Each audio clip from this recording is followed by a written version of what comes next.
O segredo por trás das sociedades secretas. Obviamente, o segredo por trás das sociedades secretas é um segredo que as pessoas não querem espalhar. Esse tópico particular é tão sério que eu não me aventurarei a dizer nada, ou pouco. Em vez disso, eu vou deixar a história e as citações falarem por elas mesmas. Talvez seja tedioso ouvir citação após citação, mas o fato é que dessa maneira não sou eu que estou dizendo. É o fato histórico sendo colocado diante de vocês, para que vocês então decidam por vocês mesmos se o quebra-cabeças faz sentido ou não. Apocalipse 17:4. Achava-se a mulher vestida de púrpura e de escarlata, adornada de ouro, de pedras preciosas e de pérolas, tendo na mão um cálice de ouro, transbordante de abominações, e com as imundícias da sua prostituição. Há apenas uma única igreja no mundo inteiro que usa uma mulher com uma taça, e essa é a Igreja Romana.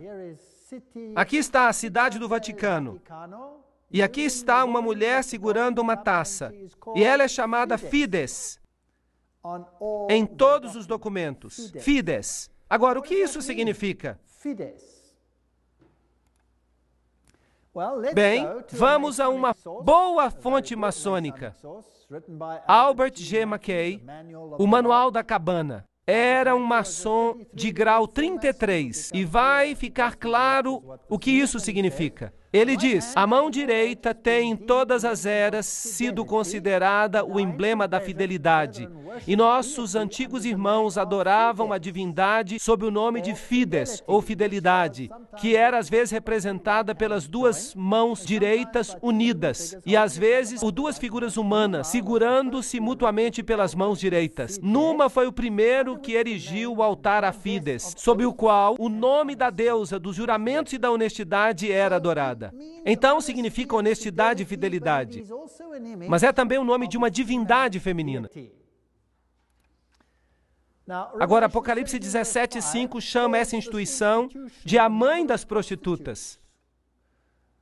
E Apocalipse 18:7, ela diz: eu me sento como rainha, eu não sou uma viúva, eu não lamentarei. Então ela pode ter perdido filhos durante a reforma, mas ela vai consegui-los de volta. Isaías 47:8, eu sou e não há nenhum além de mim, eu nunca serei uma viúva ou sofrerei a perda de filhos. Ela vai controlar o mundo em um sentido espiritual. É isso que o poder diz. Agora, é interessante que o Vaticano recentemente, em 5 de setembro de 2000, publicou o Dominus Iesus. Ela diz: as outras igrejas não são nossas irmãs. O Vaticano insiste.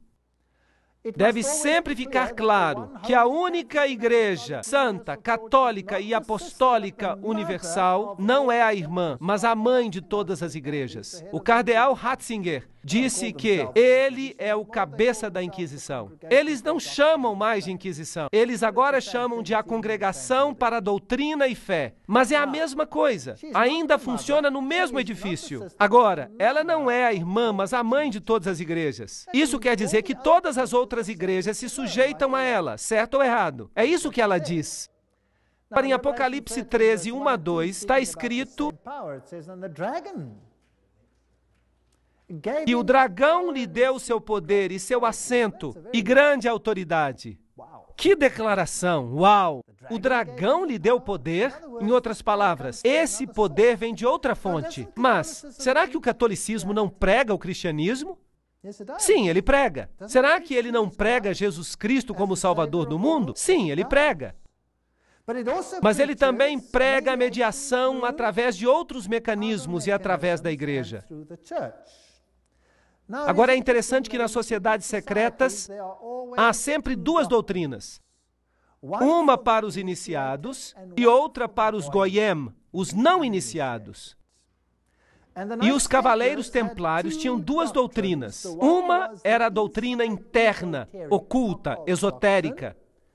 E a outra era a exotérica. Essa doutrina externa era o catolicismo. Por isso, as massas receberam uma religião que os internos viraram de ponta cabeça. Entre os internos do ocultismo, Lúcifer é o verdadeiro filho de Deus. Jesus é um segundo filho que foi derrotado pelo primeiro, que foi expulso. Portanto, Lúcifer é o verdadeiro luminário, o vencedor da batalha. E ele receberá adoração no final do tempo. Essa sempre foi a doutrina da Cabala. Sempre foi a doutrina do gnosticismo. Mas é claro, não é o que a Bíblia ensina. Mas então o catolicismo não ensina o que a Bíblia ensina. Apocalipse 17, 12 a 14 fala: os 10 chifres que viste são os 10 reis que ainda não receberam um reino, mas que por uma hora receberão autoridade como reis juntamente com a besta. Eles têm um propósito e darão seu poder e autoridade à besta. Eles farão guerra contra o Cordeiro. Mas o Cordeiro os vencerá, porque ele é o Senhor dos senhores, o Rei dos reis. E com ele estarão que são chamados escolhidos e fiéis. Agora, hoje, vamos tratar de todo o capítulo 17. Mas os reinos do mundo, aqui representados por estes 10, darão seu poder ao sistema, assim como na Idade Média, e aplicarão a doutrina ao mundo inteiro. Muito interessante. Isso será a besta que sai do abismo sem fim. Agora, Gary H.K., em seu livro A Rota para a Ocupação Global, escreve assim: as antigas religiões de mistério vêm de Babilônia. E elas eram panteístas, é claro. Isso significa que Deus está na natureza. Deus está em tudo. O que, de fato, nos faz deuses também. Isso foi inculcado na Cabala, tomado na era cristã pelo que é chamado de gnosticismo. E os cavaleiros templários eram o centro interior secreto que tinha o conhecimento antigo dos místicos. Isso foi levado até o Rosa Cruz, a maçonaria e os Illuminati, que, de acordo com Gary K., controla o marxismo, as sociedades secretas americanas e as sociedades políticas, o sistema bancário internacional e o Concílio Mundial de Igrejas. Agora, isso é muito estranho. Será que o Concílio Mundial de Igrejas é controlado pela maçonaria? Vamos examinar isso com detalhes. E é claro, temos ainda o movimento da Nova Era, as sociedades teosóficas, e todas essas coisas controladas pelo mecanismo para anular e esvaziar a doutrina da salvação em Cristo somente. Essa será a batalha final. E para alcançar isso, esta mulher se escondeu e se disfarçou em roupas cristãs. E as pessoas recebem a doutrina Goyim e não sabem qual é a doutrina interna. Essa é completamente diferente. Bem, se lermos 1 Crônicas 16, 26, pois todos os deuses dos povos são ídolos, mas o Senhor fez os céus. Isso nos informa que a idolatria é algo que vem da terra. Nimrod, o Senhor do céu, Tamuz, o Messias pagão, e Semiramis, a rainha dos céus, todos esses têm a sua origem em Babilônia. E se você passa pelas religiões que foram propagadas no Líbano, na Fenícia, em Babilônia, na Síria, na Grécia, em Roma, no Egito, na Índia, na China, no México e na Escandinávia, você tem a mesma figura sob nomes diferentes. Baal, Tamuz, Astorá, El, Baco, Astarte, Belo, Tamuz, Reia, Istar, Nino, Hércules, Beltis, etc., etc. E no Egito, Ra, Osíris, Oris, Ísis, Hathor. E na Índia, Vishnu, Krishna, Isidevaki, e assim por diante. Agora, o romanismo, a Igreja Católica, tomou essa trindade e transformou-a no Pai, na Mãe e no Filho, que significa que eles devem elevar a Mãe ao ponto da divindade. E veremos como eles fizeram isso, e que estão fazendo isso com a sanção do Papa. Assim, a verdadeira trindade e a trindade católica romana são duas coisas muito diferentes. Para os Goyim, são Pai, Filho e Espírito Santo. Para o círculo interno, são Pai, Mãe e Filho, que não são nada mais do que Baal, Tamuz e Astarote, se você quer usar os nomes antigos. Júpiter é o Deus que é adorado sob Petrus, a rocha. E ubi Petrus, ibi ecclesia, significa, onde está Pedro, está também a igreja. Então há aqui uma outra rocha que toma o lugar da verdadeira rocha. Cristianismo e sociedades secretas? Poderíamos resumir isso da seguinte maneira: a velha religião babilônica deu origem à Cabala, enquanto que os essênios e os outros, o gnosticismo, veio à existência e o gnosticismo foi fundado por Simão Mago. Isso vem de nenhuma outra fonte, senão a história da magia, por Eliphas Levi. Essa é uma importante fonte maçônica. Portanto, o gnosticismo foi fundado por Simão Mago. Então, esse gnosticismo, que é a doutrina secreta, foi eventualmente, através de muitas organizações intermediárias, levado até os Cavaleiros Templários. E os Cavaleiros Templários eram um grupo da Ordem Católica Romana, que foram colocados no sítio do templo para protegê-lo. E eles tinham fortes ligações com as sociedades islâmicas, inclusive com os ismaelis, os carmatitas, os fatimitas, os druzas e os assassinos. E esses são muito interessantes. E eu vou falar sobre eles quando falar sobre a conexão islâmica. As sociedades secretas, assim como os templários, tinham duas doutrinas. Uma para os Goyim e outra para os iniciados, os internos. As duas se opunham uma à outra diametricalmente. As sociedades secretas do Islã fazem exatamente a mesma coisa. Mas isso vai ser uma outra palestra. Agora, os templários, eles tinham a sua informação secreta interna, inculcada pela Rosa Cruz e pelos jesuítas. Os jesuítas, de novo, formaram e criaram a maçonaria. E a maçonaria foi criada como o braço protestante da Igreja Católica Romana. Eles não sabiam disso, eles foram enganados, iludidos, para fazer a obra que Roma queria que eles fizessem, para que Roma pudesse se sentar nos bastidores enquanto a maçonaria fazia isso por eles, enquanto a maçonaria fazia isso por ela. Então não era ela, eram os protestantes que estavam fazendo e não Roma. Muito esperto. Então vamos olhar agora os Cavaleiros Templários. Aqui estão algumas das representações. Esta é a demologia, o líder na época da dissolução dos Cavaleiros Templários.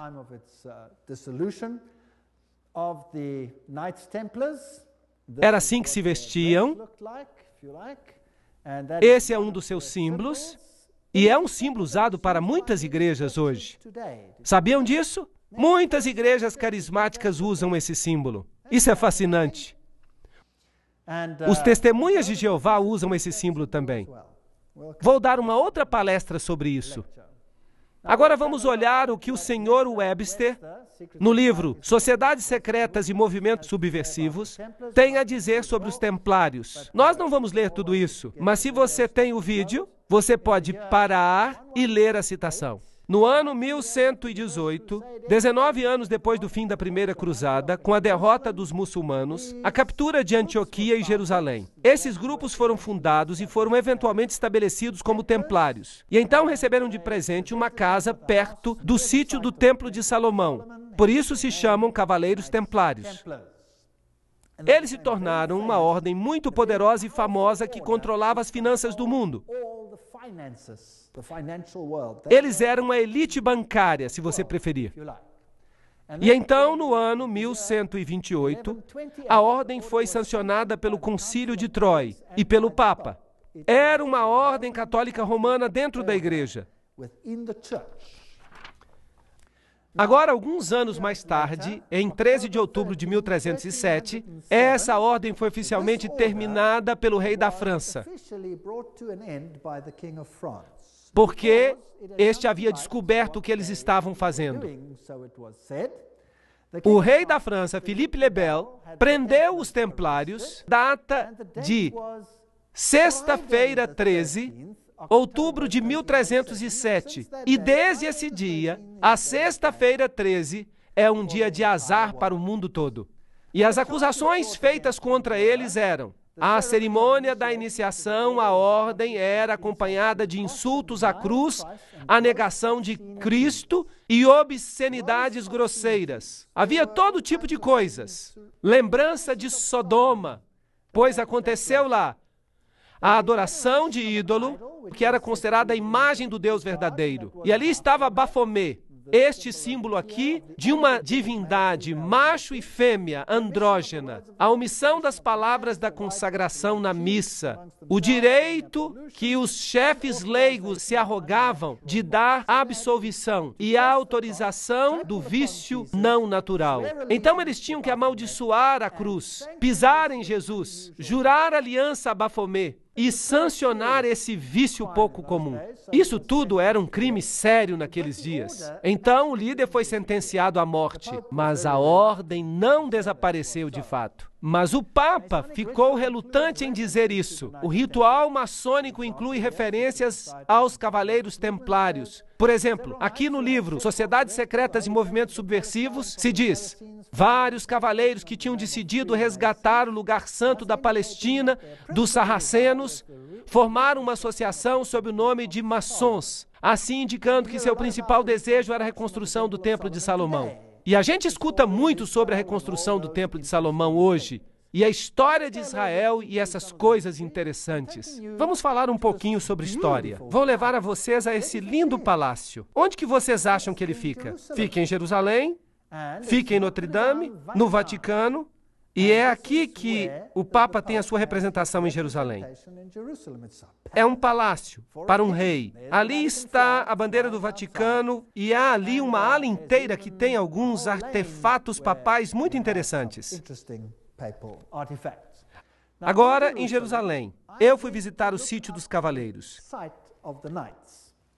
Aqui está o Palácio dos Cavaleiros, o patriarcado latino, onde eles tinham originalmente um sítio e os cavaleiros do papado agora controlam esta área. Esse é o símbolo que eles usam, que é usado por muitas religiões hoje. A Igreja Rema usa esse símbolo, por exemplo. Os guerreiros eternos, esse é o símbolo que eles usam. Ali beijam o anel do patriarca. Eles se tornam cavaleiros, como os demais cavaleiros. E eles incluem proeminentes banqueiros e indivíduos. Dentro da igreja você tem, é claro, a estátua de Júpiter como Pedro. Notem que o pé está bem beijado. Eu não queria beijar esse pé. Por isso eu só fiquei em pé ali. É uma igreja importante porque o Papa Paulo VI e o Papa João Paulo II visitaram esta igreja, que é, claro, altamente simbólico. Ali estão as placas do patriarca latino. Se vocês entrarem, há um altar interessante, e quando você olhar para o altar, você vai ver certas figuras ali. Esta é muito interessante. Vamos chegar mais perto. Conseguem ver a águia com duas cabeças? Esse também é um símbolo da maçonaria. Ali está, sobre o altar dos cavaleiros. E o que existe ali desse lado? Duas espadas seguras como uma bússola. Fascinante. Há muitas figuras maçônicas aqui. As penas da cauda, a águia, tudo lembrança do que você tem, por exemplo, no verso da nota do dólar. E todos esses outros círculos interessantes com o triângulo e com o sol ao redor dele. Os herdeiros dessa variação templária são os jesuítas. Agora, os jesuítas, é claro, são aqueles que por trás dos bastidores controlam muitas coisas. Eles foram fundados no dia 15 de agosto de 1534. Foram fundados por Inácio Loyola e foram sancionados pelo Papa no dia 27 de setembro de 1540. Então, eles foram criados, por assim dizer, para enfrentar a reforma. Seu objetivo era destruir a reforma. Loyola queria que a ordem fosse a campeã da unidade católica e, é claro, da submissão ao vigário de Cristo, o Papa. Isso era absolutamente essencial. Aqui você tem a instituição da organização de Loyola pelo Papa. Nesse dia particular. E há algumas analogias interessantes que nós encontramos aqui. Aqui, por exemplo, há uma analogia considerável entre os graus maçônicos e os jesuíticos. Os jesuítas também pisam no sapato, carregam o joelho, porque Inácio Loyola assim se apresentou a Roma e pediu a confirmação da ordem. Agora, tudo que eu falo tem uma citação junto. E se alguém ficar chateado com alguma coisa que eu disser, então telefone para as pessoas que disseram isso e fique chateado com elas, certo? Então é isso que faziam e é isto que a maçonaria faz. Então você tem aqui uma ótima ligação. Portanto, quem existiu primeiro? Os maçons ou os jesuítas? Os jesuítas existiram primeiro, claro. Deveriam obedecer como que a um cadáver. As constituições repetem 500 vezes que se deve ver a Cristo na pessoa do general. E se Deus lhe der um cachorro como general, você precisa obedecê-lo como se ele fosse o próprio Cristo. Aqui está a estátua de Loyola, num retiro jesuíta, Loyola em visão, a Sociedade de Jesus constituída na Capela de Notre Dame, em 1534, agora a Capela do Sagrado Coração, em Paris, com muitas incrustações ocultistas. E aqui está o famoso juramento jesuíta que cada jesuíta faz quando ele se torna um jesuíta. Isso vai nos dizer algo sobre o caráter dos jesuítas.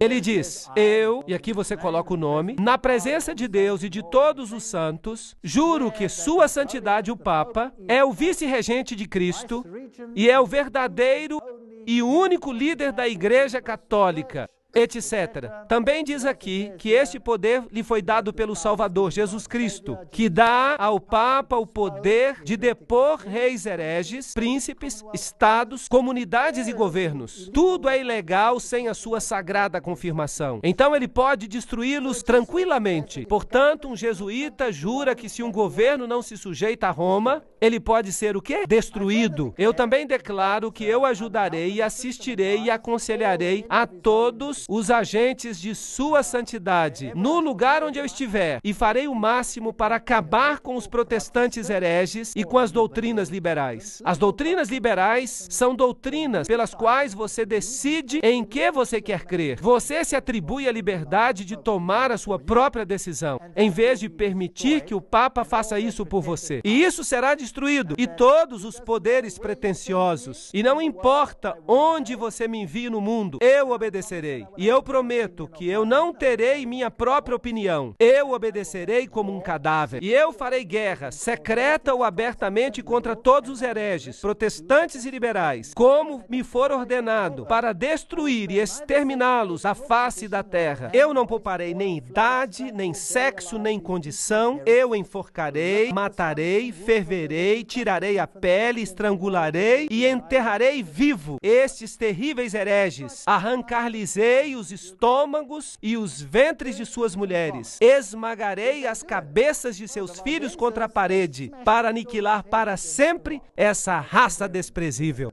Parece mesmo uma promessa cristã, concordam? Uma promessa muito cristã. Será que eles fizeram isso? Bem, eles esmagaram as cabeças das crianças valdenses contra as rochas para fazerem com que seus pais se arrependessem. No Império Otomano, e essa é uma história interessante, na Sérvia, eles pegavam as crianças, eles as jogavam no ar e eles as amparavam com suas baionetas. Não eram pessoas boas. Agora, você pode dizer que era o Islã, que não eram os jesuítas. Podemos debater isso. Falaremos sobre isso em outro momento. E o juramento diz que se eles não puderem fazer isso abertamente, eles farão em segredo. É isso que um jesuíta jura.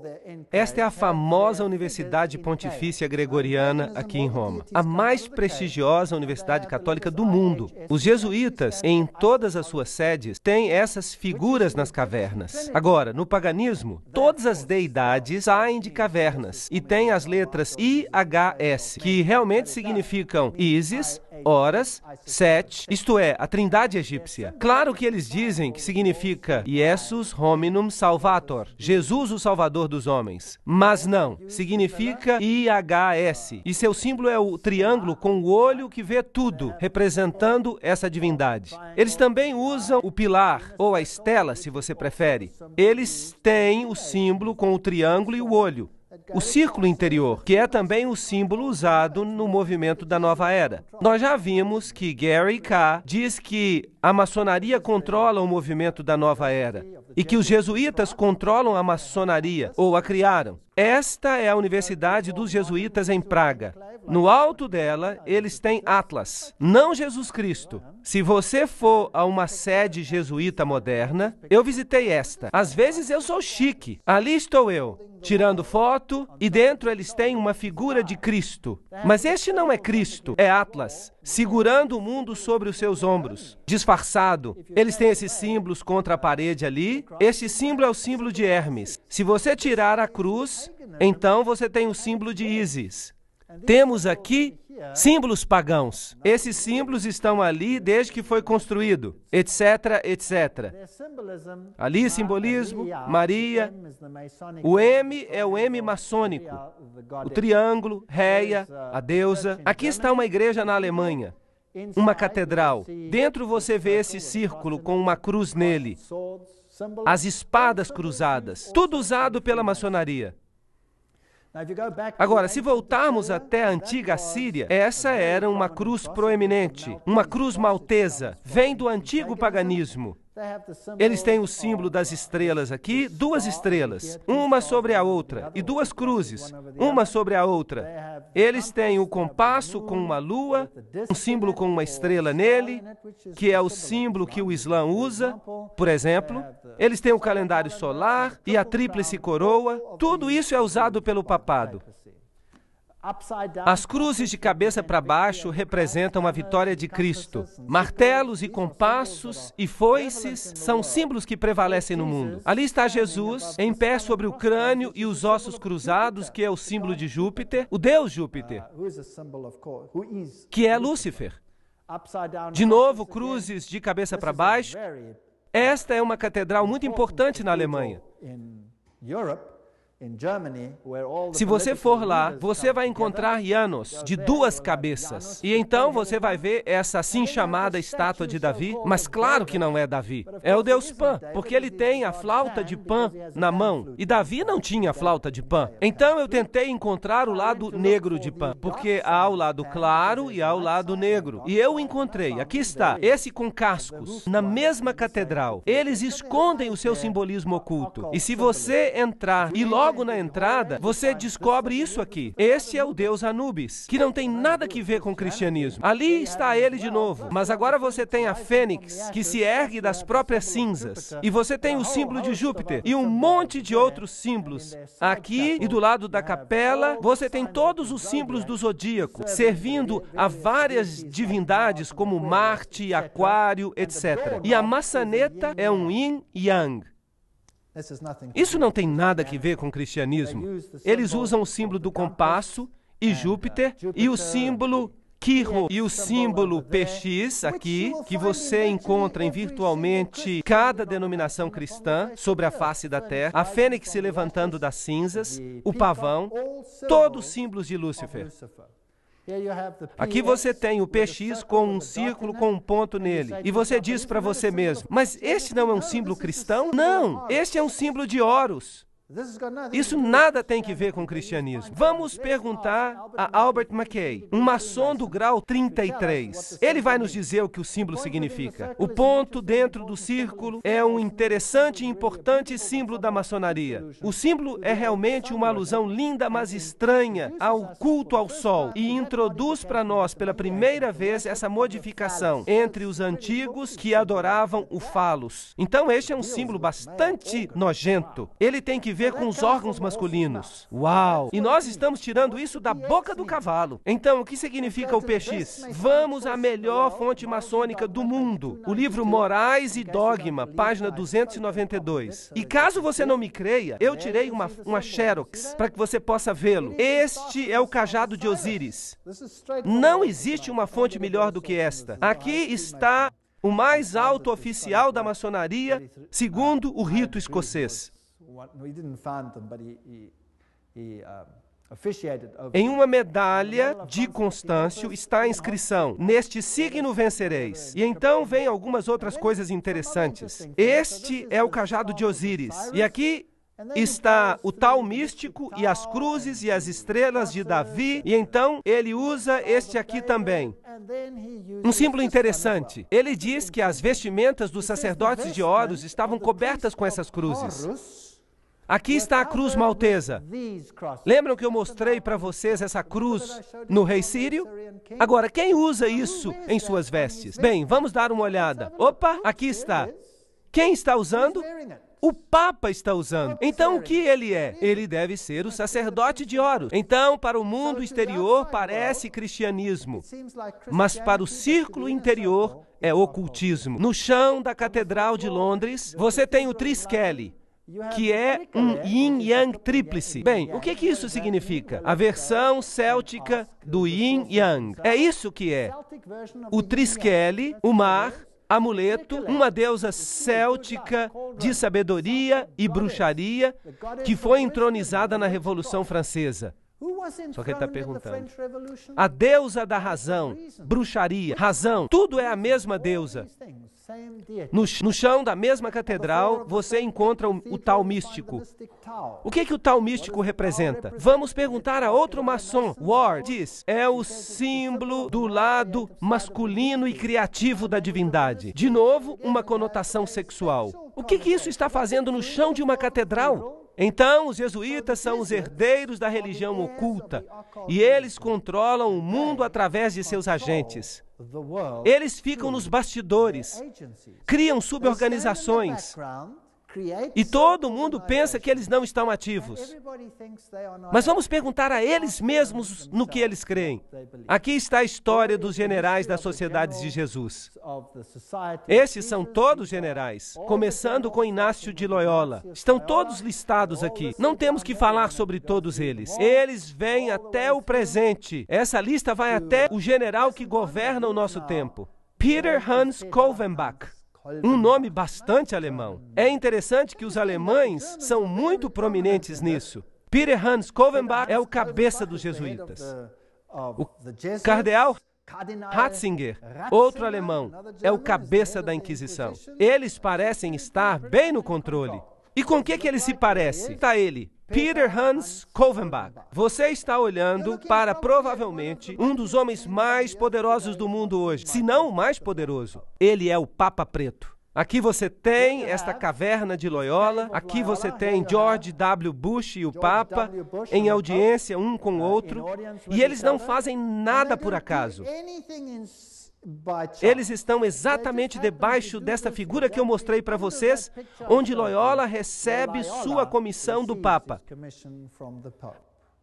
Agora, a cerimônia de investidura e o juramento extremo dos jesuítas em um cartão de catálogo. Aqui está. Você aprendeu a planejar cuidadosamente as sementes da inveja e do ódio entre as comunidades, províncias e estados que estavam em paz e a levá-los às obras de sangue, a envolvê-los em guerras uns com os outros e a criar revoluções e guerras civis nos países que são independentes e prósperos, cultivando as artes e as ciências e desfrutando das bênçãos da paz, a ficar dos lados dos combatentes e agir secretamente em comum com seu irmão jesuíta, que pode estar engajado do outro lado, mas abertamente se opor àquilo que você pode querer, de modo que a igreja possa ser a vencedora no final, nas condições fixadas nos tratados por paz e que os fins justificam os meios. Uau! Isso é a ciência de Hegel. 2 pontos pontos de vista opostos, o pensamento dialético, você faz guerra um com o outro e você os esfrega uns contra os outros até que nada sobra. Isso é chamado tese e antítese.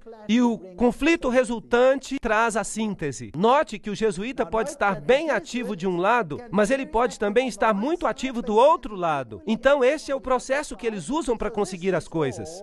A Guerra dos 30 anos. Agora, sobre o que foi essa guerra?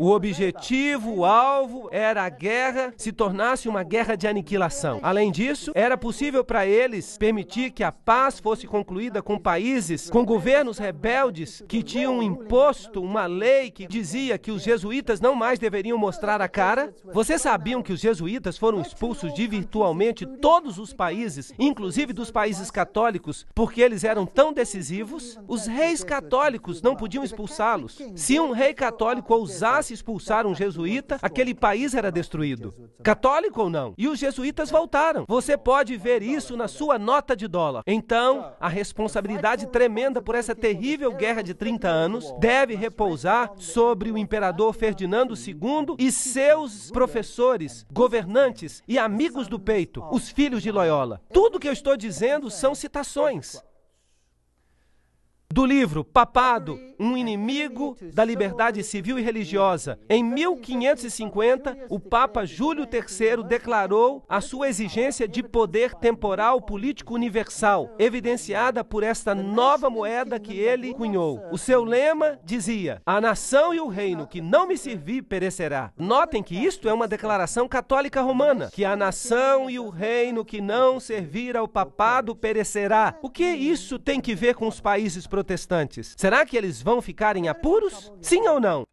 Eu digo que sim, eles vão ficar em apuros. Tomás de Aquino, o grande filósofo da Igreja Católica Romana, disse: o Papa, por direito divino, tem poder temporal e espiritual como Rei Supremo do mundo. O Papa de Roma, como cabeça do governo papal, tem soberania absoluta e supremacia sobre todos os governos da terra. Todas essas citações são muito poderosas. Não há nada medíocre nessas citações, e elas vêm das principais fontes. O direito de depor reis é inerente à soberania suprema do Papa, como vice-regentes de Cristo, exercendo domínio sobre as nações. O cardeal Henry Manning, em 1892, era o arcebispo de Westminster. Portanto, ele está no controle de todas as nações do mundo. Agora, é interessante que a Bíblia nos fala que essas palavras foram colocadas na cruz de Cristo. Jesus de Nazaré, Rei dos Judeus. Você pode ler isso em João 19:19. Mas no crucifixo católico romano estão as palavras INRI escritas. Mas se você olhar no dicionário Webster, significa Jesus Nazareno, Rei dos Judeus. Mas no juramento extremo dos jesuítas, significa algo totalmente diferente. Significam Justum necare reges impios, que significa, é justo exterminar ou aniquilar os reis ímpios ou hereges, governadores, governantes. Esse é um ponto interessante. Agora, uma outra coisa que eles querem fazer é destruir o protestantismo. Nós acalentamos no fundo de nossos corações este princípio, que qualquer coisa que não nos unir deve ser destruída. E nós estamos prontos para fazer isso. Então, logo nós tenhamos os meios para, com todas as energias, aplicar esses princípios. O protestantismo já está em decadência, está afundando e perecendo. Sim, nosso destino é contribuir para a sua última agonia, marchar contra esse esqueleto quebrado e espalhar os ossos. Oh, que nós nos apressemos na dissolução com os nossos esforços fortes e unidos. E então eles escreveram: o protestantismo está se tornando decomposto, está caindo aos pedaços. Nós estamos começando a ganhar os seus homens mais importantes. Isso faz parte do plano secreto. Estes são os piores dos católicos, os inquisidores, os jesuítas. Eles são simplesmente o exército romano romano pela soberania terrestre do mundo no futuro, quando o pontífice de Roma será o imperador. Será como um feudalismo universal e eles serão os mestres. Isso está sendo planejado. Isso é o que representa. Eles talvez nem acreditem em Deus. Do livro Os Irmãos Karamazov. Tudo isso são citações. O general dos jesuítas insiste em ser o mestre, o soberano dos soberanos. Onde quer que os jesuítas entrem, eles serão os mestres, custe o que custar. Sua sociedade é, por natureza, ditatorial e, portanto, ela é o inimigo irreconciliável de toda autoridade constituída. Do livro 50 anos da Igreja de Roma, escrito pelo padre Chiniquy. O próprio Inácio Loyola diz: o poder do general será sem limites. Tudo o que ele achar necessário para honrar a Deus, ele terá mesmo poder de mandar voltar ou mandar em outras direções aqueles que vêm diretamente dos papas. Então esta é uma ordem poderosa. Friedrich von Hardenberg disse: nunca antes na história do mundo houve uma sociedade assim. O próprio Senado romano não fazia tramas para dominar o mundo com grande certeza de sucesso. Eles querem o domínio mundial com um Papa entronizado como único governante. Lafayette, um católico romano, disse: é minha opinião que se as liberdades deste país, os Estados Unidos da América, forem destruídas, elas o serão pela sutileza dos sacerdotes jesuítas católicos romanos, pois eles são muito perigosos, são inimigos da liberdade civil e religiosa. Foram eles que começaram a maioria das guerras da Europa. Aqui nós temos gente importante falando. Morse, o inventor do código Morse, ele disse: e quem são esses agentes? Eles são, na maior parte, jesuítas. Uma ordem eclesiástica proverbial no mundo por sua duplicidade e total falta de escrúpulos morais. Uma ordem tão habilidosa nas artes do engano que mesmo nos países católicos, na própria Itália, essa ordem se tornou intolerável e todas as pessoas querem eliminá-la. Esse é outro homem importante. O arquiduque Maximiliano Francis disse: eles penetraram tão insidiosamente nas cortes e nas intrigas dos estados que eles devem, com justiça, ser reprovados por tentarem alcançar o domínio mundial. E nós podíamos continuar aqui, mas esta é uma citação importante. Aqui está Michelangelo Tamburini, o general dos jesuítas, falando ao Duque de Brancas: meu senhor, desta sala eu governo não apenas Paris, mas China. Não apenas a China, mas o mundo inteiro, sem ninguém ficar sabendo que eu governo. Interessante. É isso que os próprios jesuítas dizem. O confessor do Papa tem que ser um jesuíta. O próprio Papa tem que vir a um jesuíta para confessar. E tudo que eu estou falando são citações. Esta aqui é de João Batista Janssens.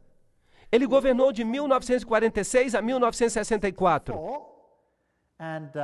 Ele parece um elegante cavalheiro, muito alegre.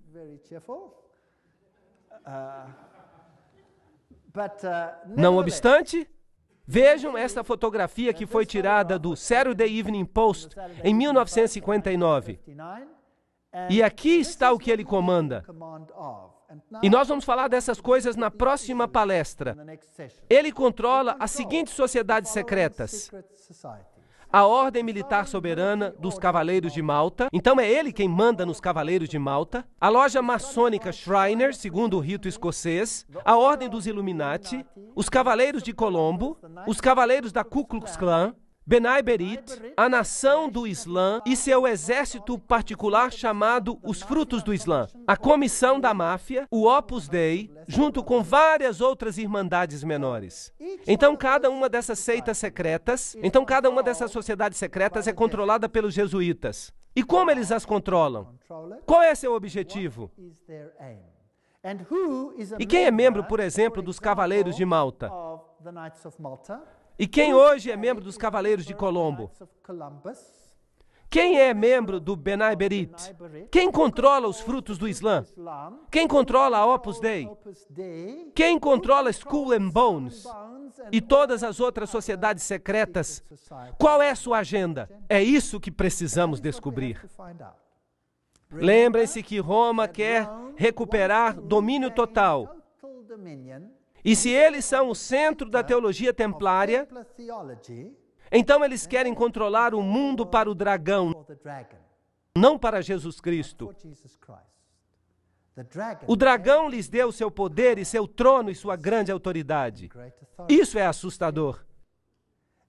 E esse poder pode estar dominando o seu país como ele domina o meu. Mas as boas novas é que Jesus predisse isso. Nós lemos no Apocalipse, ele diz que não importa quanto eles se associem, não importa quanto eles tramem, o reino vai para quem? Vai para Jesus. Apenas esperem. Portanto, não há nada a temer. Na próxima sessão, eu mostrarei para vocês as sociedades secretas e eu mostrarei quem são os seus membros.